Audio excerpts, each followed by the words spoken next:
travail faites-vous? Je suis chercheur en biophotonique. Et qu'est-ce que la biophotonique?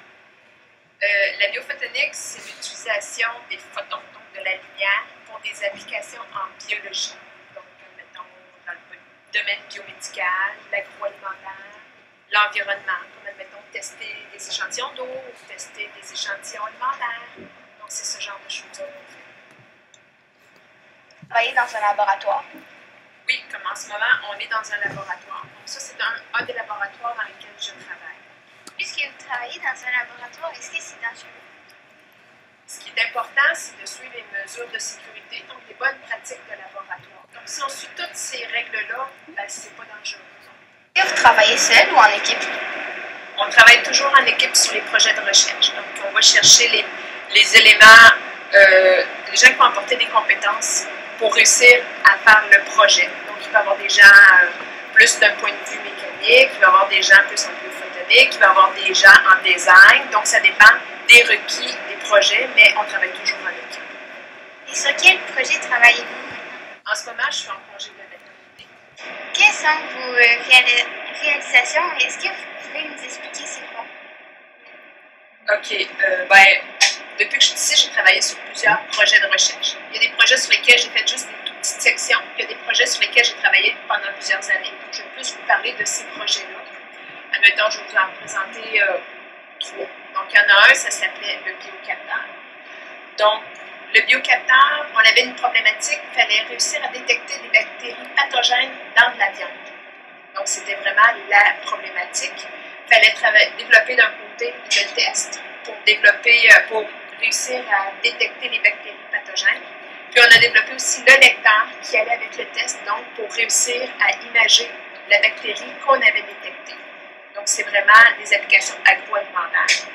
Il y en a un autre, ça s'appelait Magnéto. Donc, ça, c'était plus, d'un point de vue, l'idée, c'était de monitorer le traitement du cancer pour réussir à être vraiment plus optimal, donc améliorer le traitement du cancer. Et puis, les derniers, c'est les fantômes optiques. Donc, c'est des bouts de plastique qui vont mimer le comportement optique des tissus humains, mettons de la peau, de n'importe quel organe. Donc, quand les gens développent des systèmes ou quoi que ce soit, au lieu d'utiliser des êtres humains pour les blesser ou des animaux, ils vont commencer au tout début avec ces blocs de plastique. C'est un petit peu ça que ça sert. Et dans quel avez-vous aimé le plus travailler?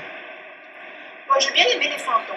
C'est un projet qui était très intéressant parce que ça nécessitait des gens de avec différents backgrounds. Puis, ça a été quand même un projet qui a duré plusieurs années, puis ça continue à toujours progresser. Est-ce que vous pouvez nous expliquer un petit peu plus qu'est-ce qu'un fantôme? Donc, un fantôme, comme je disais tout à l'heure, c'est un bloc de plastique. Donc, on va mélanger différents produits avec le plastique. Si on met rien, le plastique il va être transparent. Donc, ce qu'on va faire, c'est qu'on va rajouter des particules qui vont diffuser la lumière, donc qui vont rendre le bloc de plastique blanc. Puis on va aussi rajouter un absorbeur, donc qui va mimer l'absorption des tissus qu'on va cibler. Donc, c'est sûr qu'en fonction des tissus, on va utiliser différents absorbeurs et différentes concentrations des particules qui vont faire que le bloc devient blanc. Donc, grosso modo, on mélange tout ça ensemble, on va couler ça dans un moule, puis c'est ce que ça donne. Ensuite de ça, on va le faire usiner pour que le fantôme ait une forme spécifique. Il y a des gens qui veulent des fantômes qui sont très très minces, on parle de 1 mm d'épais. Il y en a d'autres qui ont besoin de des gros fantômes, donc de très très gros cubes.